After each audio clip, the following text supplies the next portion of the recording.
నెలకి 50,000 నుండి 60,000 ఆదాయం రన్ టైలర్ యాప్లో ఆర్డర్ కంప్లీట్ చేసి పేమెంట్ పొందండి. మిమ్మల్ని మీరు ఎంత రేట్ చేసుకుంటారండి? ఒక ఎస్వి రంగారావు, ఒక నాగభూషణం గారు, ఆ సిరీస్లో కనుక మిమ్మల్ని తీసుకుంటే ఒక సత్యనారాయణ గారు, మిమ్మల్ని మీరు ఎంత రేట్ చేసుకుంటారు? దానికి సమాధానం ఒకటి చెప్పనండి. చెప్పండి. ఓ రోజు చాలా టైర్ అయిపోయానండి. ఆ రోజు బాగా ఒళ్ళంతా అలసిపోయినట్టు అయిపోయింది. మా అబ్బాయి వచ్చి పడుకునేవాడికి 11:30, 12 రాత్రి. ఈ రూమ్లోనే ఇక్కడే నేను ఇట్లా కూర్చున్నాను, వాడు అట్లా కూర్చున్నాడు. తొందర పడుకోండి, పొద్దున్న 5 లేవాలి, బెంగళూరు వెళ్ళాలన్నాడు. ఏంట్రా మరి ఇవాళ ఏంటో బద్ధకంగా ఉందిరా, 2 గంటల నా నిద్ర లేకున్నట్టు చేస్తావు, ఫ్లైట్ అంటే 2-3 గంటల ముందు లేవాలి, ఎలా రా అబ్బాయి అనుకుంటున్నా అని అన్నా. అసలు మీ గురించి మీరు ఏమనుకుంటున్నారన్నాడు. నాకేం తెలియదురా అన్న. అదే మీ సక్సెస్ అన్నాడు. ఓకే, మీ గురించి మీకేం తెలియకపోవడమే మీ సక్సెస్ అన్నాడు. అది మీ దానికి సమాధానం. అదే మీరు చాలా తెలివితేటలుగా చెప్పారు దీన్ని. అది మంచి సందర్భమే అన్డౌటెడ్గా. ఎందుకంటే నేను మిమ్మల్ని బాగా, మీ కాంబినేషన్స్ అన్ని నేను బాగా ఫాలో అయినవాడిని. మీరు, బ్రహ్మానందం గారు, బాబు మోహన్ గారు, అందరినీ, ఈవి సత్యనారాయణ గారు రావడం, మళ్ళీ ఆయన కెరీర్ కూడా జారడం లాస్ట్ డేస్లో, ఇవన్నీ చూశాను నేను. మీరు అన్నది కరెక్ట్. ఎందుకంటే మీదంతా కూడా గుడ్డెద్దు చేతిలో పడిందని అలా వెళ్ళిపోతున్నారు, అంతే వెళ్ళిపోయారు.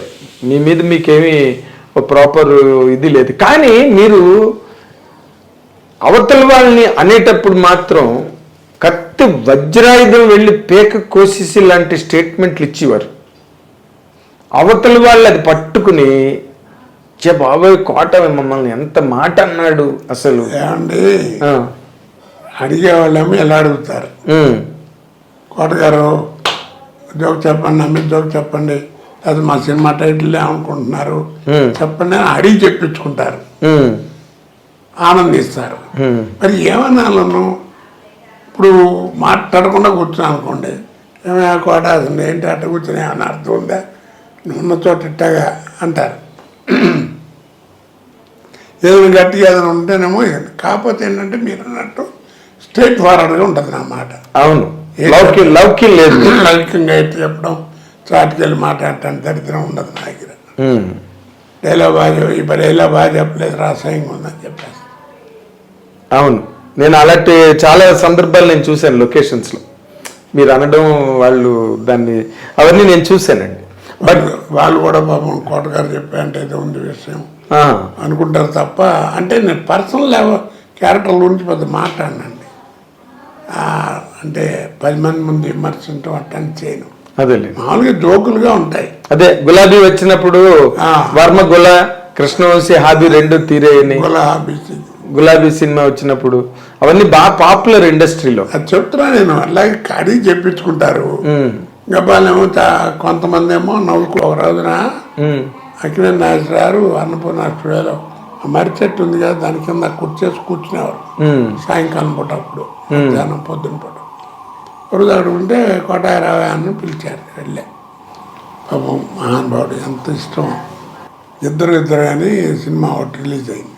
అవును, కోదండరెడ్డి గారి దాంట్లో నాగార్జున, నాగేశ్వరరావు ఇద్దరు ఉంటారు. తాగి వచ్చి మాట్లాడితే నాగేశ్వరరావు తాగుడు, నీకేం తెలుసు తాగుడు గురించి అని క్లాస్ పెడతాడు.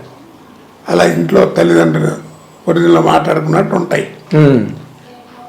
ఆ సినిమా గురించి ఏంటి అనే ఉద్దేశం అన్నాడు. దాంట్లో నేను వెళ్ళను.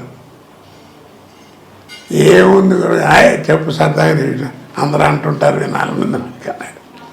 ఏముంది సార్ సినిమా, ఇద్దరు ఎలా ఉందని అడిగితే నిద్ర అన్నారన్న.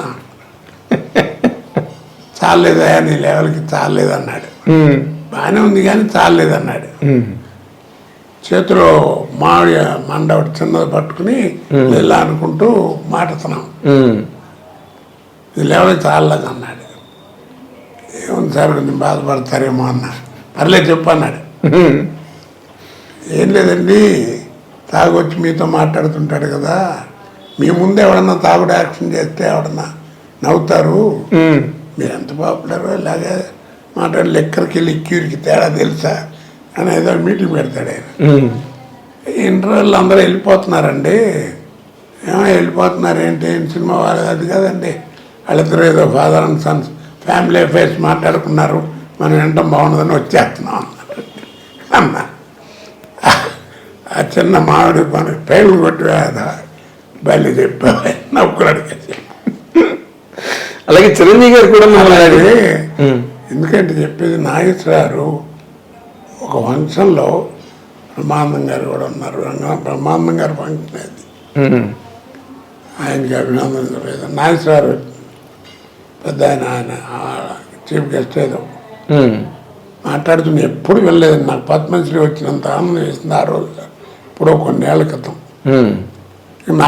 ఇక కోట గురించి ఏం చెప్తాం, బ్రహ్మానందం గారి గురించి కస్తూరి శివరాజు నుంచి అందరితో చూశాను బ్రహ్మానందం గారి దాకా అని ఆయన బ్రహ్మానందం గురించి మంచిగా చెప్పడం మొదలెట్టాడు. అయిపోయిన తర్వాత పక్కనే ఉన్నాడు, ఈ కోట గురించి ఏం చెప్పాలి, ఒకటే ఒక మాట అండి, నో రీప్లేస్మెంట్ ఫర్ హిమ్ అన్నాడు. అంతకంటే ఏం కావాలి చెప్పండి. అలాంటి మహానటుడు ఆ మాట అన్నా అంటే అక్కినేని నాగేశ్వరరావు అంతటి మహానటుడు నో రీప్లేస్మెంట్ ఫర్ హిమ్ అన్నాడు. మీరు కూడా అలాగే ఫీల్ అవుతారండి? నేను చెప్పాను కదండి, మీకు తెలియదు మీ గురించి. యథార్థమే భగవంతుడు సాక్షిగా అండి, ఇంతకంటే ఇక అబద్ధం ఆడినా కానీ పాపమే అది. అదేలేండి. నేను ఎప్పుడు వాళ్ళ క్యారెక్టర్ బాగుందని 10 మంది చెప్తే ఓహో అక్కడ అన్నీ ఎప్పుడు చూసినప్పుడు సీన్ బాగా చేశానే అని అనుకుంటాను తప్ప నా అంత నటుడు లేడు, లేకపోతే నేను గొప్ప నటుండి చస్తే మీరు నమ్మండి నా మనసులోకి రాదు అది. అదేలేండి. అదే అందుకే మీరు ఇంత కెరీర్ ఇంతకాలం కొనసాగి ఏదైనా అనండి మీరు నిజం చెప్పాను. అదే ఆ తర్వాత మిమ్మల్ని చిరంజీవి గారు కూడా అడిగారు కదా, ఏదో నా మీద ఏదో జోక్ వేసావంటే చెప్పు నువ్వు అని. ఆయన మీద ఏం జోక్ స్టోర్పురం పోలీస్ స్టేషన్ మీద అదే 2 వరస్టపురం పోలీస్ స్టేషన్ అన్నాను. అది కేఎస్ రామారావుతోనే అన్నాను. ఆయన కూడా దాకా ఇద్దరు ఉన్నాను విన్నారు. 2 వరస్టపురం పోలీస్ స్టేషన్ ఎట్ట ఉంది అంటే 2 వరస్టపురం పోలీస్ స్టేషన్ అంటే సరే నవ్వుకుంటారు కదా. అదే అండి నవ్వు. ఇప్పుడు ధైర్యం కూడా ఉండాలి ఆ మాట చెప్పడానికి. అలా చెప్పాలనే ధైర్యం ఉంది కదా అనేటువంటి మెంటాలిటీ అయితే మనం ఏం మాడుతున్నాం అవతలవాడికి తెలుసు, వాళ్ళు ఎంజాయ్ చేయరు కదా. కానీ ఇప్పుడు మీరు ఇంత సాత్వికంగా ఇంత సహజ సిద్ధంగా మాట్లాడే ఒక పరిపూర్ణమైన వ్యక్తి, నటుడుగా కూడా అందరూ ఒప్పుకుంటారు. కానీ ఒక టైంలో ఇండస్ట్రీలో మీరు ఎవరినో చాలా పెద్ద వ్యక్తుల్ని సినిమా ఇండస్ట్రీలో దూషించారని, మిమ్మల్ని బాయ్కాట్ చేయాలని అందరూ నిర్ణయం తీసుకున్నారని, తర్వాత ఆ నిర్ణయం తీసుకున్న మర్నాడే మీరు గణేష్ సినిమాకి బుక్ అయ్యారని అప్పుడు ఆ టైంలో ఇండస్ట్రీలో మాట్లాడుకున్నారు. ఇది నిజమేనా? నాకు తెలియదండి, నా నోటీసు రాలేదు. ఓకే, యథార్థంగా రాలేదు. ఎందుకు అనుకుంటారండి ఆర్టిస్ట్ కనపడుతుంటే? మీరు మంచి ఆర్టిస్టు, మీరు చేస్తేనే బాగుంటుంది అనుకుంటే రామారావు ఇప్పుడు రావు గోపాలరావును రామలింగ గారు అలవాట్లు తెలియవా? వాళ్ళు ఎంత జాగ్రత్తగా రాఘవేంద్ర గారు వాడేవారు షూటింగ్లో, ఏమంటారు? అవును. మరి శాటిలైట్ చేస్తే 3 పోద్ది. అలాగా ఎందులేప అనుకున్నట్టు అదేలేండి అవసరం ఉండొచ్చు. ఇప్పుడు తర్వాత ఏమో నా బిహేవియర్ అలా ఉందేమో, ఏం చెప్పగలను.